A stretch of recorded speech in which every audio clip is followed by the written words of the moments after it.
সেদিন নগদ 50,000 টাকা নিয়ে বাসা থেকে বের হয়েছিলাম বয়ফ্রেন্ডের সাথে পালিয়ে যাব বলে। সেদিন আমার বয়ফ্রেন্ড শূন্য হাতে বাসা থেকে বেরিয়েছিল। সেদিন আমি কিছু বলতে পারিনি, শুধু নীরবে কিছুক্ষণ তার দিকে এক বুক মায়া ভরা মমতা নিয়ে তাকিয়েছিলাম।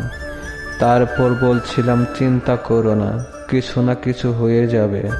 আমি যা পেরেছি এনেছি, কয়েক মাস চলতে পারবো। কারণ আমি জানতাম ওর পরিবার সম্পর্কে। ওর আর্থিক অবস্থা খুব একটা ভালো ছিল না, তাই হয়তো বাসা থেকে খালি হাতে বের হয়েছে।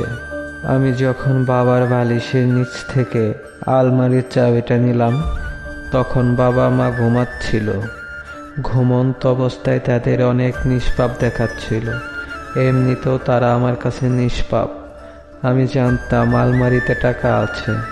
কালকে বাবা বেতন পেয়েছেন।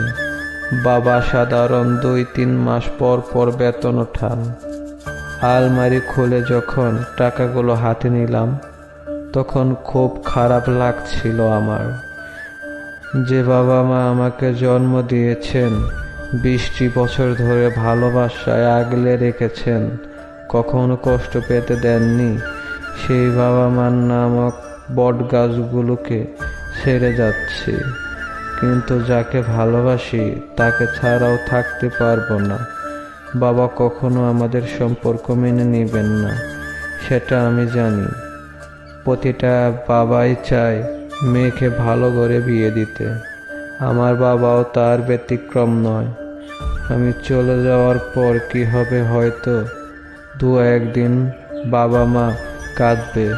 ছোট ভাইটাও আমাকে ছাড়া কোনোদিন ঘুমাতো না।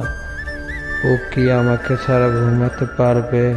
হয়তো আস্তে আস্তে শিখে যাবে, ভুলে যাবে তার একটা বোন ছিল যে তাকে ছেড়ে চলে গেছে। বাসা থেকে চলে আসার সময় একটা চিঠি লিখতে খুব ইচ্ছে করছিল, কিন্তু শত চেষ্টা করেও কোনো কিছু লিখতে পারলাম না। শুধু ছোট্ট করে একটা কাগজে 2টা লাইনে লিখলাম, যদি পারো আমাকে ক্ষমা করে দিও। ভুলে যাও তোমাদের একটা মেয়ে ছিল। খুব বাজে একটা মেয়ে ছিল, শুধু নিজের কথা ভেবেছে। সব সময় নিজের সুখটাই বড় করে দেখেছে।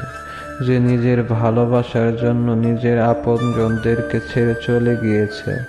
খারাপ মেয়ে মনে করে আমার জন্য তোমাদের চোখের পবিত্র জল মাটিতে ফেলো না।